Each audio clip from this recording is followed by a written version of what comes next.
Gee, Gerald, so you're in the back of the truck in the middle of nowhere, no Viking. The Viking man and took off. So, so I know you about ready to go in shock again. Well, it's hurting, but you know, it definitely hurt. But so we went probably another 45 minutes or something, and they stop again, and they come back and said, "Hey, this is the sand road that we need to be on.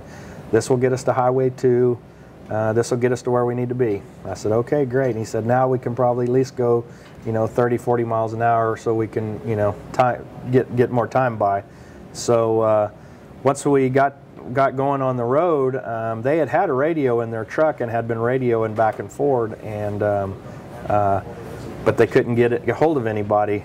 Going down that road, they got a radio response. Somebody was looking for me, and they radioed back and said, "Hey, we have him, you know, and we're trying to get to you." And they converged on where they were at, said, "Yeah, they're going the right direction." So they stated, well, they would have an ambulance waiting for me at when we got to Highway 2, but we had probably another 40 minutes to go to get to there. Gee, Gerald, it seems like you just, with all of that right there going on, I'd have went nuts. I'd have went crazy. Now you sitting you went from in the heat to the darkness of the night. Now you just sitting in the middle of laying in the back of a Toyota pickup. Laying in the back of a Toyota truck looking for ET to take me home. Yeah, basically.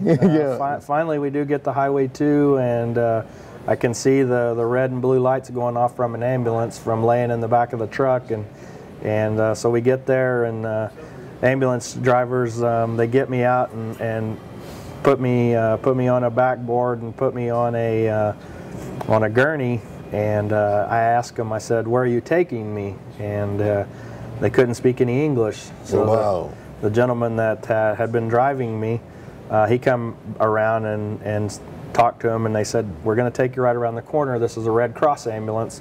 He said, "Your friends are waiting for you at the Red Cross." Okay. I said, "Okay, great." So they put me in the ambulance, and one of the ambulance guys started to put an IV in my hand, and I'm like, "No, no IV, no IV." He's like, "Yeah, I have to." I said, "No, no, no, don't need no IV." Hey, wow! But you know, with all of that stuff right there going on, man, you did well to just conceive all of that. Just the day of all the stuff that you went through. You know? Yeah. And then so you finally got the U.S. soil. So that's when they. Well, they took me around the corner about 2 miles from there, still in Mexico, to the Red Cross clinic, and my friends were there, Malcolm and Daryl.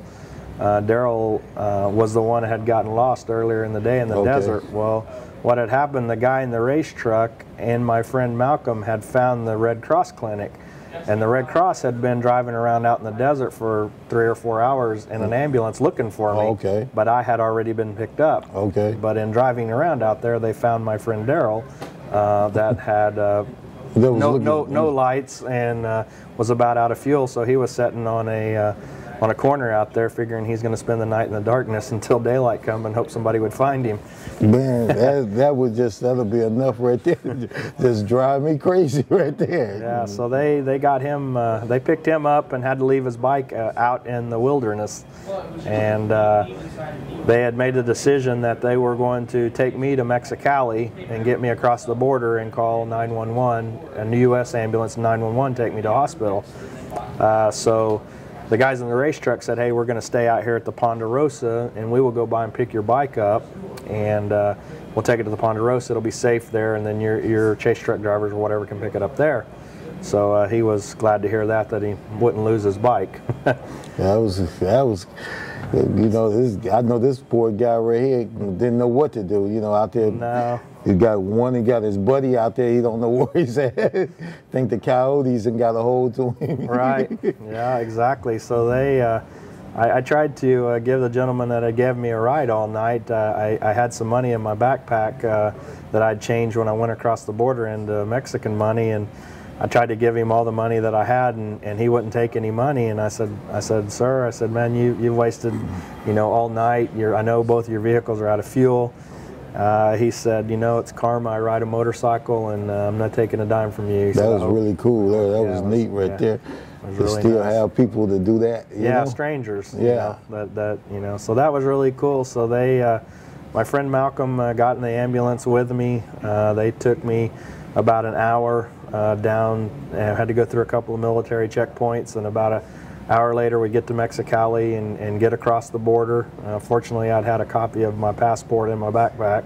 Okay. And they got me across the border, and they called 911 for a U.S. ambulance, and then at that time a U.S. ambulance showed up, and they transferred me from the Mexican Red Cross ambulance into the U.S. ambulance and took me to a hospital in El Central. Okay. And where you can get the right treatment that you needed.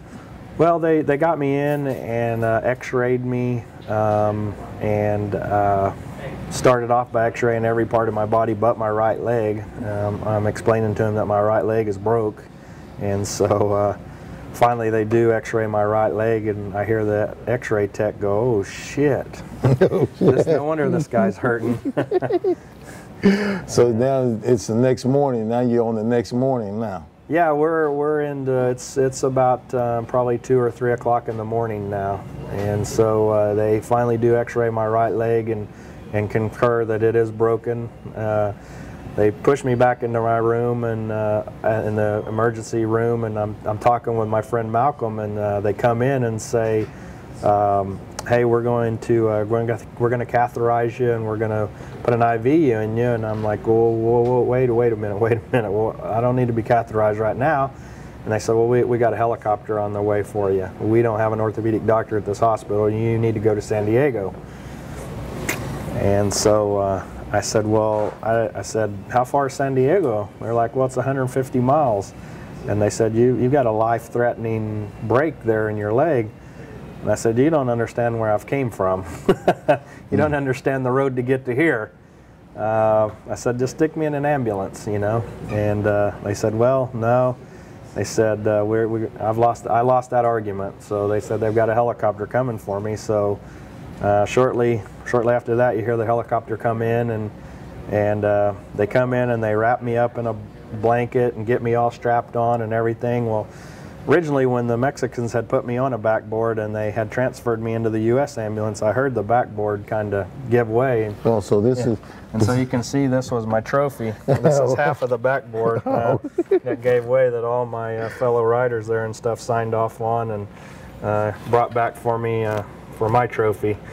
Wow. For being there. So Gerald, you broke this thing? Oh yeah. You know, Man. I tested it. Well, it wasn't quite tested for a big guy. They're used to putting those little Mexican guys on there. I guess. Wee. So